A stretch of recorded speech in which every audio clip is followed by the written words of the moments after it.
فرش التراب يضمني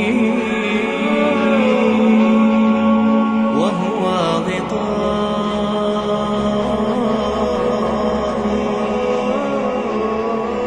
حول الرمال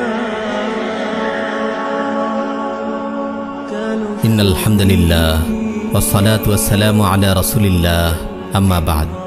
প্রিয় ভাই ও বোন, আজ আমরা একটি দীর্ঘ হাদিসের আলোকে কবরের নিয়ামত ও আযাবের বর্ণনা তুলে ধরব ইনশাআল্লাহ। হাদিসটি বর্ণিত হয়েছে সাহিহুল বুখারীতে, হাদিস নাম্বার ৭০৪৭।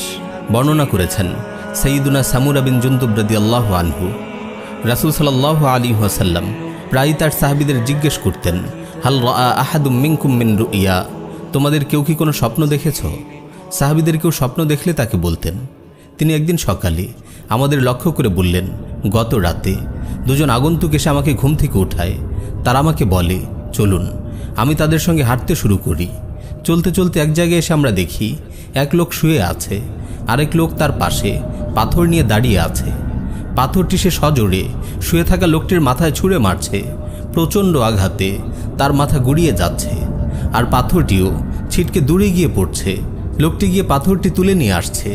সে পাথর নিয়ে ফিরে আসতে না আসতেই তার সদ্য বিচূর্ণ হওয়া মাথাটি পূর্বের ন্যায় ভালো হয়ে যাচ্ছে। সে ফিরে এসে আবার পাথরটি নিয়ে লোকটির মাথায় আঘাত করছে। এভাবেই চলছে। আমি আমার সাথীদ্বয়ের কাছে জানতে চাই, সুবহানাল্লাহ মা হাযান, সুবহানাল্লাহ, ওরা কারা? তারা বলে, চলুন, সামনে চলুন। আমরা চলতে থাকি। হাঁটতে হাঁটতে আরেক জায়গায় এসে দেখি এক লোক চিত হয়ে শুয়ে আছে, আরেক লোক তার পাশে লোহার আকড়া নিয়ে দাঁড়িয়ে আছে। সে শুয়ে থাকা লোকটির চেহারার একদিকে এসে আকড়া দিয়ে তার চোয়াল চিরে ঘাড় পর্যন্ত চলে যাচ্ছে, এবং অনুরূপভাবে নাক ও চোখ চিরে মাথার পেছন পর্যন্ত চলে যাচ্ছে। তারপর লোকটি তার চেহারার অপর দিকে গিয়ে একই কাজ করছে। অপর দিকে চিরা শেষ হতে না হতেই প্রথম দিকটি পূর্বের ন্যায় ভালো হয়ে যাচ্ছে। সে বারবার তার সঙ্গে এরূপ করেই যাচ্ছে। আমি আমার সাথীদ্বয়ের কাছে জানতে চাই, সুবহানাল্লাহ মা হাযান, সুবহানাল্লাহ, ওরা কারা? তারা বলে, চলুন, সামনে চলুন। আমরা চলতে থাকি। হাঁটতে হাঁটতে আরেক জায়গায় এসে দেখি চুলার মতো সরু মুখের প্রকাণ্ড একটি গর্ত। ভেতর থেকে চিৎকার চেঁচামেচির শব্দ ভেসে আসছে। আমরা কাছে গিয়ে ভেতরে উকি দেই। দেখি ভেতরে কিছু উলঙ্গ নারী পুরুষ। চুলার নিচ থেকে বের হওয়া আগুনের লেলিহান শিখা যখনই তাদের ঘিরে ধরছে, তারা বিকট শব্দে চিৎকার করছে। আমি তাদের কাছে জানতে চাইলাম, মা হাউলা, সুবহানাল্লাহ, ওরা কারা? তারা বলে, চলুন, সামনে চলুন। আমরা চলতে থাকি। হাঁটতে হাঁটতে একটি নদীর তীরে এসে পৌঁছাই। রক্তের মতো টকটকে লাল পানি। এক ব্যক্তি এই লাল পানিতে সাঁতার কাটছে। নদীর তীরে আরেক লোক দাঁড়িয়ে আছে। সে তার পাশে অনেক পাথর স্তূপ করে রেখেছে। সাঁতার কাটা লোকটি বেশ কিছুক্ষণ সাঁতার কেটে তীরের লোকটির কাছে পৌঁছে যাচ্ছে, আর তার মুখ হা করছে। তীরে দাঁড়ানো লোকটি তার মুখে একটি পাথর ঢুকিয়ে দিচ্ছে। মুখে পাথর নিয়ে সে সাঁতার কেটে দূরে চলে যাচ্ছে। কিছু দূর গিয়ে সে আবার সাঁতার কেটে তীরের লোকটির কাছে ফিরে আসছে, আর সে পুনরায় তার মুখে আরেকটি পাথর ঢুকিয়ে দিচ্ছে। এভাবেই চলছে। আমি আমার সাথীদ্বয়ের কাছে জানতে চাই, মা হাযান, ওরা কারা? তারা বলে, চলুন, সামনে চলুন। আমরা চলতে থাকি। হাঁটতে হাঁটতে আমরা ভয়ানক কদর্য ও কুৎসিত এক লোকের কাছে আসি। তুমি যত কুৎসিত লোক দেখেছ, সে তাদের সবার চেয়ে বেশি কুৎসিত। সে আগুন জ্বালাচ্ছে এবং এর চারপাশে দৌড়াচ্ছে। আমি তাদেরকে জিজ্ঞেস করলাম, মা হাযা, এই লোকটিকে? তারা বলে, চলুন, সামনে চলুন। আমরা চলতে থাকি। হাঁটতে হাঁটতে আমরা বিশাল এক সবুজ শ্যামল বাগানে এসে হাজির হই। বসন্তের রং বেরঙের পুষ্প সম্ভারে বাগানটি ভরে আছে। বাগানের মাঝখানে দীর্ঘাকায় এক লোক দাঁড়িয়ে আছে। লোকটি এতই লম্বা যে তার মাথা দেখতে আমাকে রীতিমতো ব্যাগ পেতে হচ্ছিল। তার চারপাশে কচিকাঁচা শিশুদের এক বিশাল জটলা। এত অধিক পরিমাণ শিশু সমাবেশ আমি কখনো দেখিনি। আমি তাদের জিজ্ঞেস করি, মা হাযা, মা হাউলা, এই লোকটিকে? ওই শিশুরাই বা কারা? তারা বলে, চলুন, সামনে চলুন। আমরা চলতে থাকি। চলতে চলতে আমরা সুবিশাল এক উদ্যানের কাছে এসে পৌঁছাই।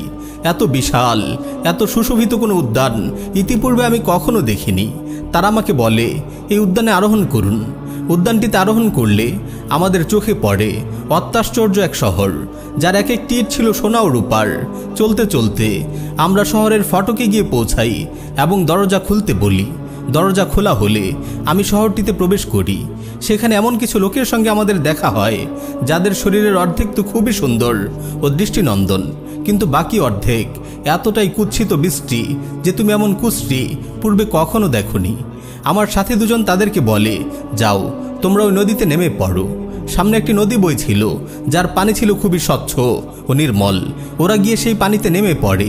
গোসল শেষে তারা যখন আমাদের কাছে ফিরে আসে, আমরা দেখি তাদের পূর্বের সেই সমস্যা নেই।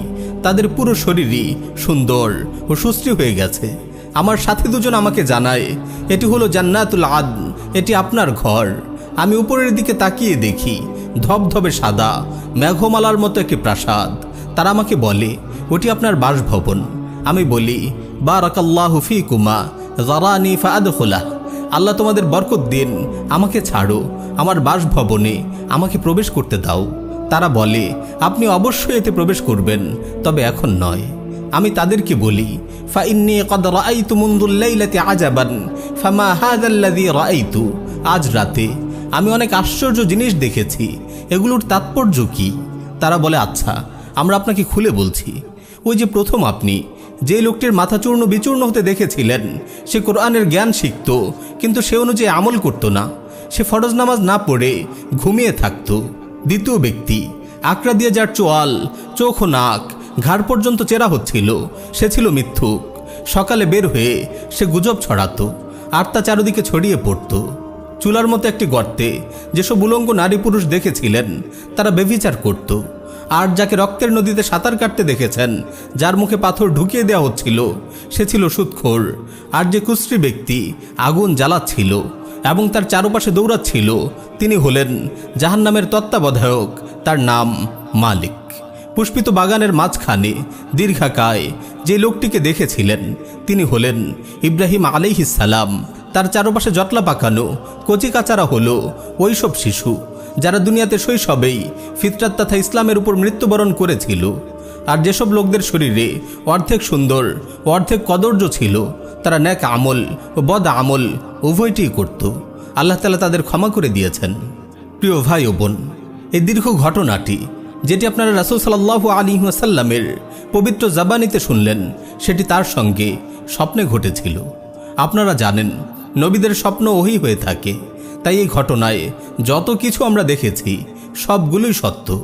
প্রিয় ভাই ও বোন, এই হাদিসে কবরের শাস্তির বর্ণনা এসেছে যারা কোরআন শিখে কিন্তু আমল করে না, কোরআন নিজে শেখে কিন্তু অন্যকে শেখায় না, এবং যারা ফরজ নামাজ না পড়ে ঘুমিয়ে থাকে, তাদের কবরে মারাত্মক শাস্তি হবে। তাদের মাথা ভারী পাথর দিয়ে গুঁড়িয়ে দেওয়া হবে। কিয়ামত পর্যন্ত এই শাস্তি চলতেই থাকবে। আর যারা মিথ্যা বলে, গুজব ছড়ায়, তাদের কবরেও শাস্তি হবে। তাদের চোয়াল, চোখ ও নাক লোহার আকড়া দিয়ে কিয়ামত পর্যন্ত চেরা হতে থাকবে। আর যারা সুদ খায়, তারা রক্তের নদীতে সাঁতার কাটবে। নাউযুবিল্লাহি মিন যালিক। বেভিচার আজ বড়ই ব্যাপক হয়ে গেছে। বেভিচারকারী নারী পুরুষদের কবরে মারাত্মক আযাব দেওয়া হবে। তারা উলঙ্গ অবস্থায় আগুনের চুলায় জ্বলবে আর পোড়ার যন্ত্রণা সইতে না পেরে চিৎকার করবে।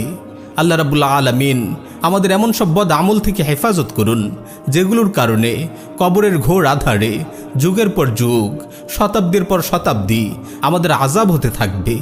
কিয়ামত পর্যন্ত এই আযাব চলতেই থাকবে।